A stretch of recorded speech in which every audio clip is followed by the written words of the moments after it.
Okay, the world is on fire.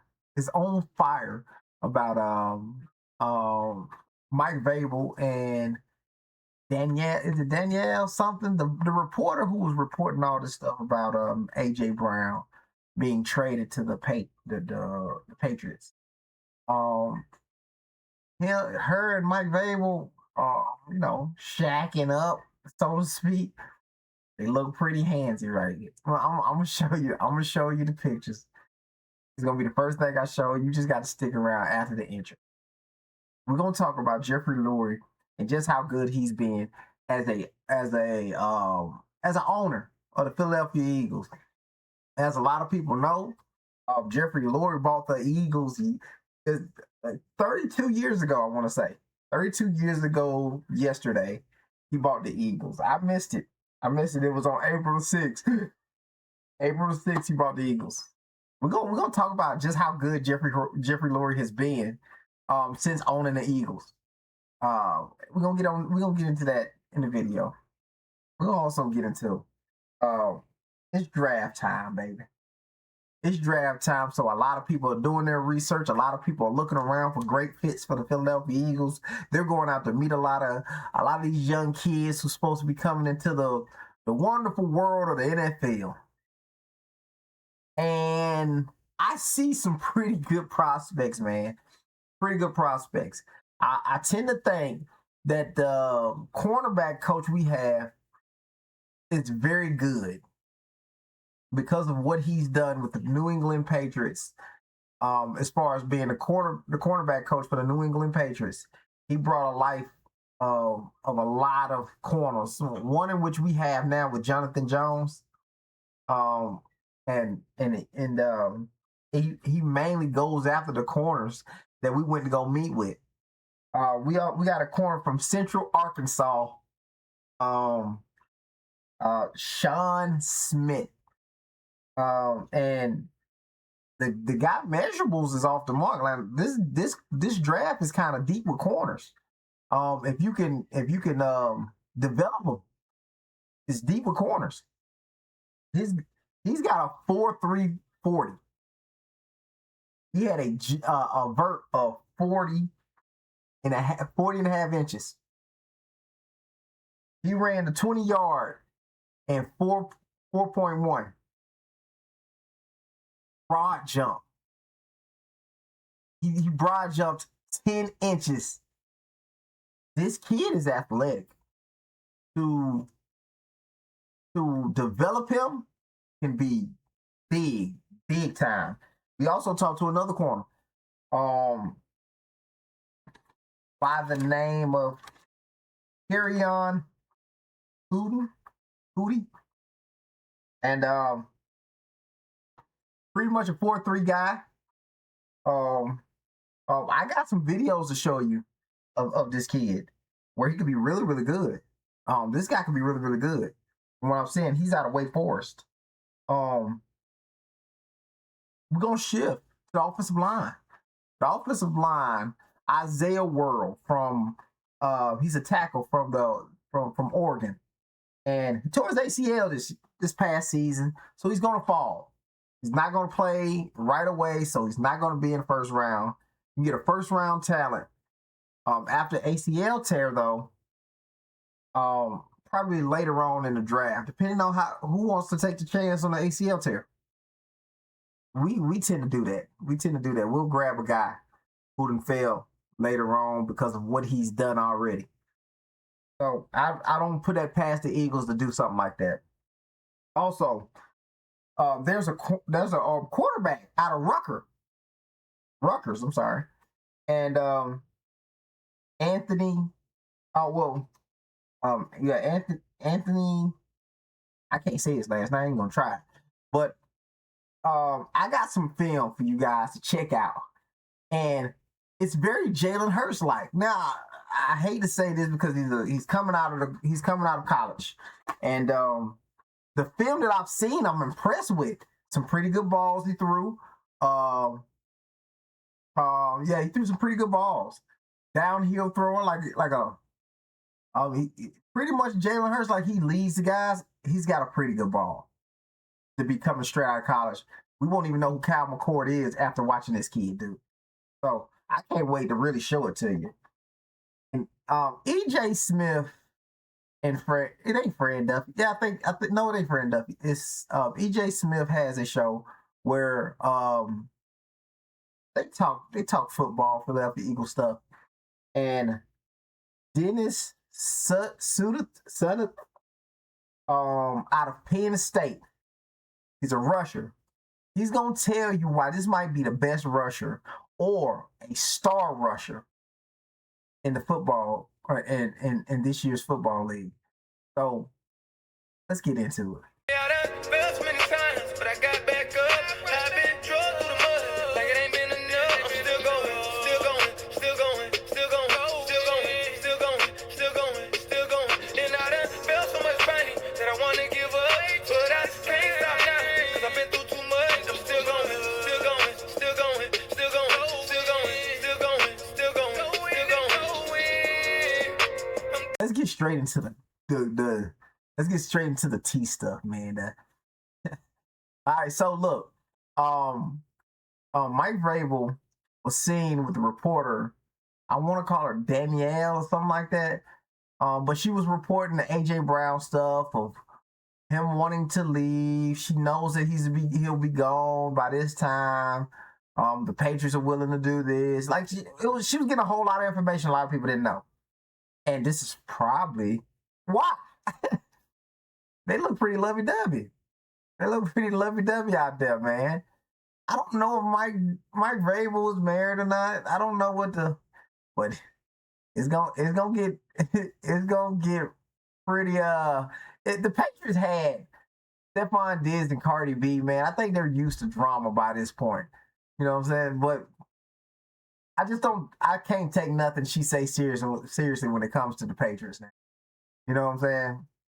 She's coming in here like making her own stories off of what her, I don't know, boyfriend, I guess that's what we can say, her boyfriend is telling her, and she's just kind of running with it, making her own story.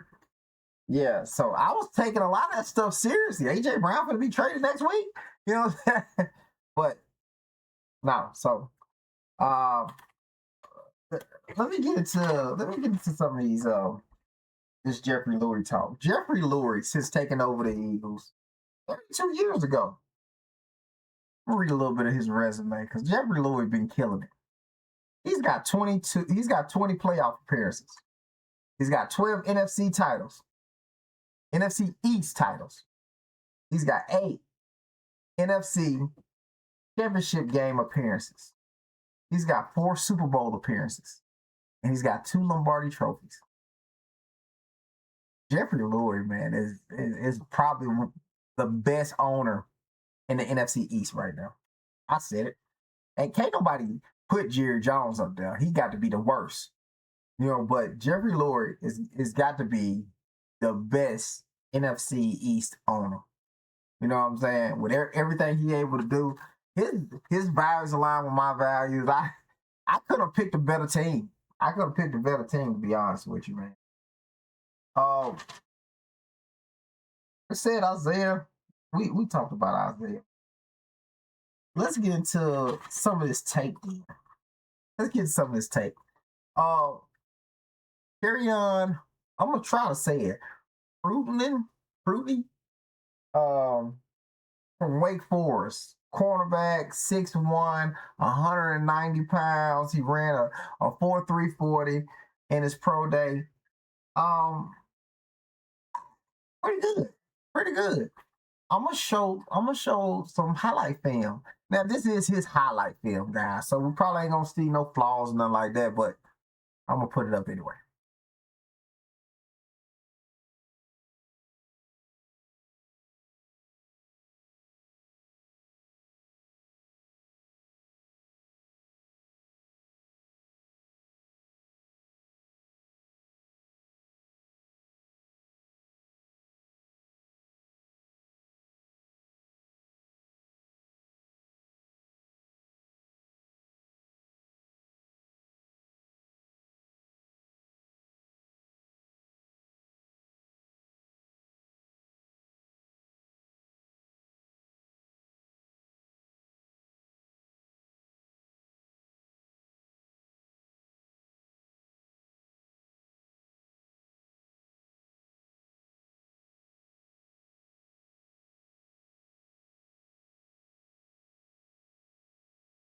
That boy look good, man.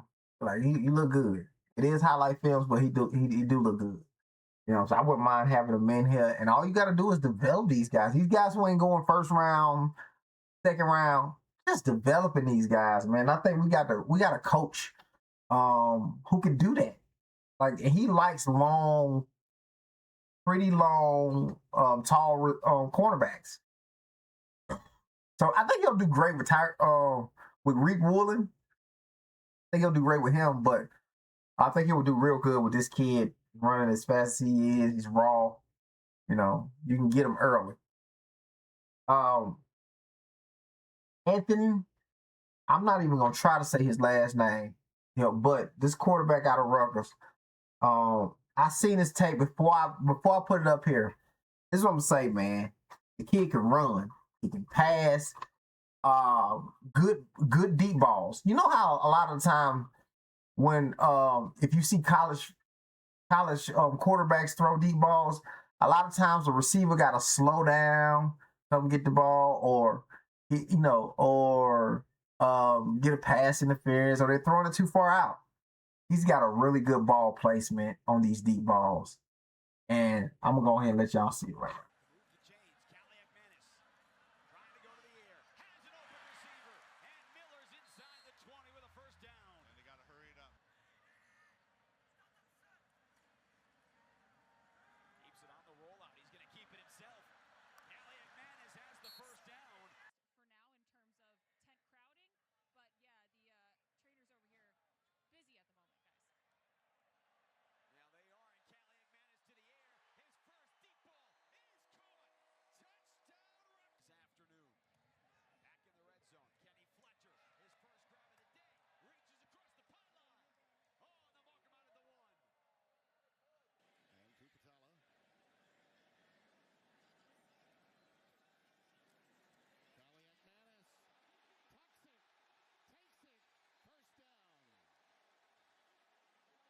Telling you. And then if you look at a couple of those plays, he took off running and he got good speed on him.